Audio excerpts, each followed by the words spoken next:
We have a wonderful evening's entertainment lined up for you. 23.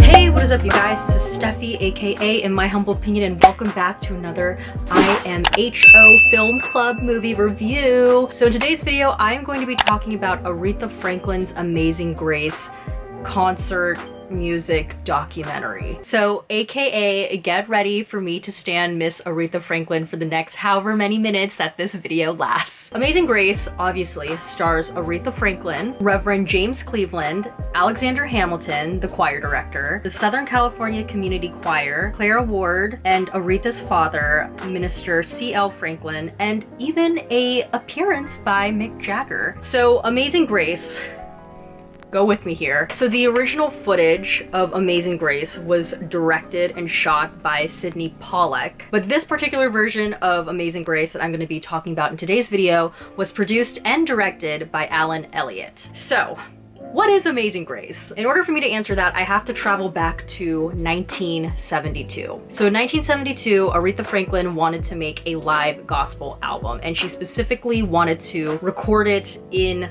the church. She didn't want to go to a studio, she wanted to record it in the church, and she wanted choir, and she also wanted a congregation at the church in order to add to this live atmosphere of the album. So Aretha went to the new Temple Missionary Baptist Church in LA, and that's essentially what Amazing Grace is. It is the footage of Aretha Franklin performing this live concert album in 1972, and it's taken over the course of 2 different nights. And this movie also includes rehearsal footage from one particular night as well, inserted here and there. So you may be asking yourself now, why didn't this movie come out in 1972? Well, it didn't come out in 1972 for several reasons. The first being that Sydney Pollack, when he was shooting and directing this movie, he did not use clappers. And clappers, otherwise known as a slate, is what people use in the film industry in order to sync audio and visual. So because he didn't do that, the editors had a very, very difficult time syncing the footage that they shot with the audio, and therefore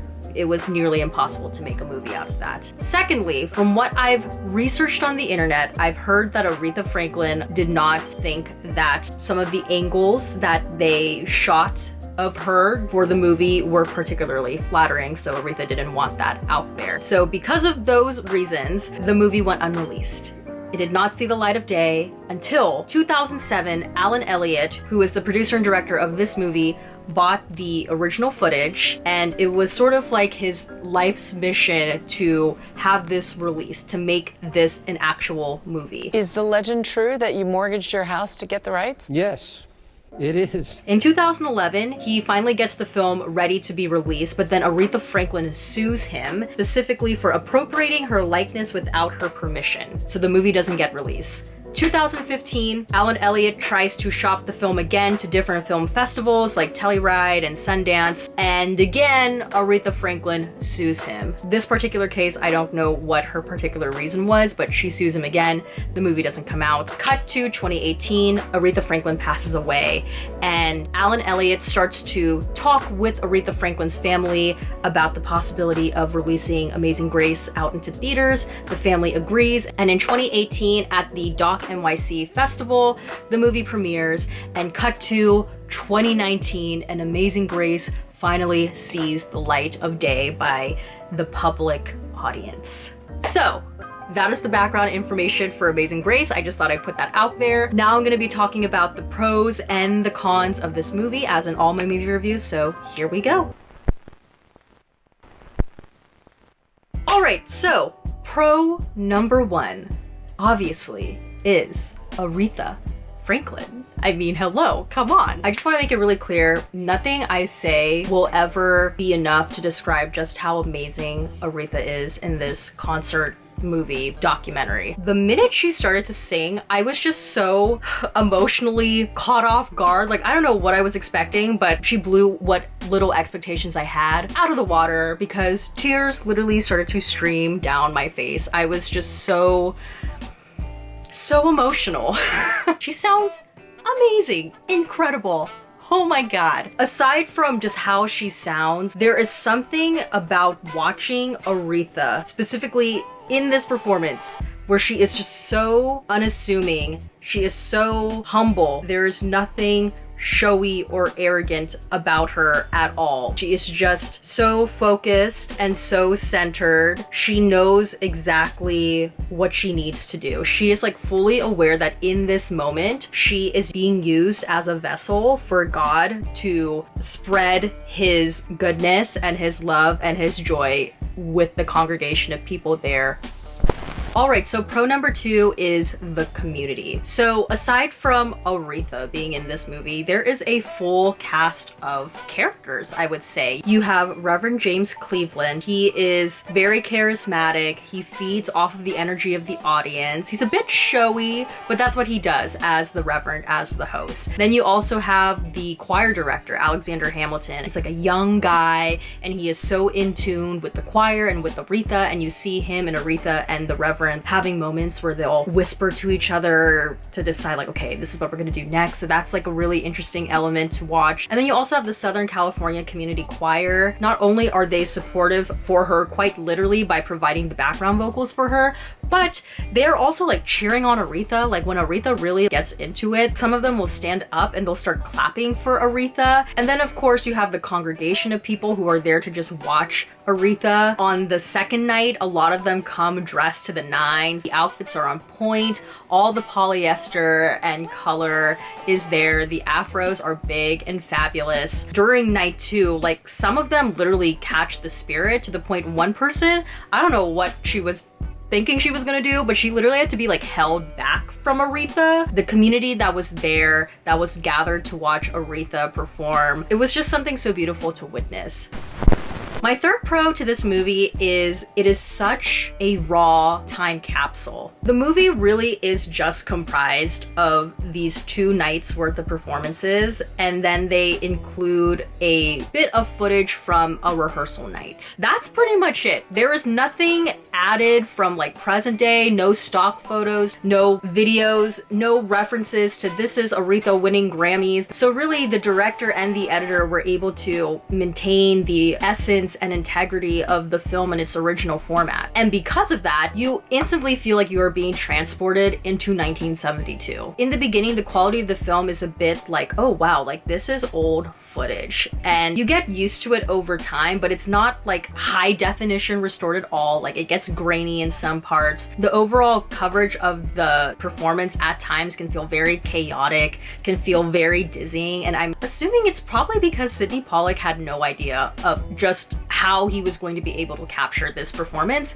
because nothing like this had ever been done before. So he was just like really seeing how it went as he shot the film. And it shows. No shade, but it does show. Like there's a moment in the movie where Mick Jagger comes to the church, but he's like standing in the back, and the director tries to zoom in to Mick Jagger, but it's such like a long, awkward zoom in to get to Mick Jagger. There's moments where Aretha is like out of focus, and then she'll be in focus, and then she'll be out of focus again. There's also lots of extreme close-ups of Aretha, and you can literally see like the beads of sweat coming down her face and smearing her makeup. And some of the angles are kind of awkward as well, because the camera will be like angled down looking up at Aretha, and you know that's not the most flattering angle for anybody, but you know, again, that just goes to show how raw the footage was. My fourth pro to this movie is Aretha's father. So he's not there for night 1, but he flies in for night 2 with Clara Ward, and I just love that he is in this movie. There's a moment when they invite her father to come speak. He starts to tell the congregation about how this random lady came up to him the night after Aretha had performed. I want to say at the Grammys. It might have been another like talk show appearance, but she had performed, and she performed like, you know, a pop song. So this lady recognizes Aretha Franklin's father, and Aretha's father asks the lady, okay, so how did you like the performance? And the lady tries to be a little shady, and she says, it was okay. That pop stuff is okay, but I can't wait until Aretha comes back to the church and does gospel. Aretha's father tells the congregation that he told the lady Aretha never left the church. Aretha may be doing these pop songs, but it's not a matter of what you're singing about, but it's who you're singing to. So I think it's interesting to, one, think about how Aretha during that time may have been criticized by the church community, because I think, again, that's something that tends to escape us since we're so removed from that period of time, we just think, oh, Aretha was always celebrated. But it's interesting to think about in that context how she may have been criticized by her own community for, like, quote unquote selling out to do pop secular music. And two, what I also think is interesting and what I love is that Aretha's father really stuck up for his daughter. One of my favorite parts in the movie as well is when he literally wipes the perspiration off of Aretha's face, because Aretha is putting in work up there, and he gets up and he literally like dabs the sweat off of Aretha's face and he like wipes her down because she's so sweaty. But it's just like, oh, this is the care that Aretha's father had for her.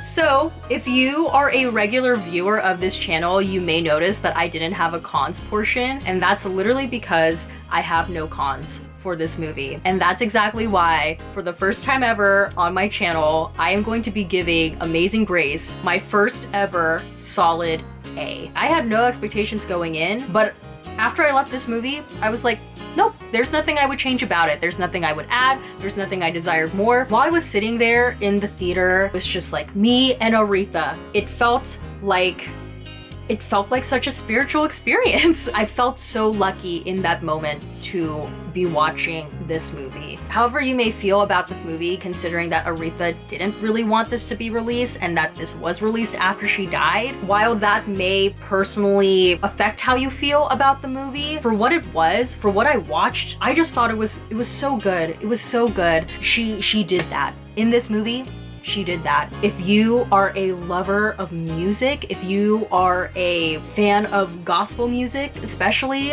you need to find a way to see this movie. If possible, watch it in a theater. Put your phone away. Make sure you're focused and just experience this movie. And even if you never get to watch it in a theater, I still highly recommend, I don't know, streaming it or renting it on DVD, what have you. But when you watch it, make sure like the lights are dimmed. Really make it an experience where you cannot be distracted by anything else, because that's what this movie deserves. It deserves all of your attention.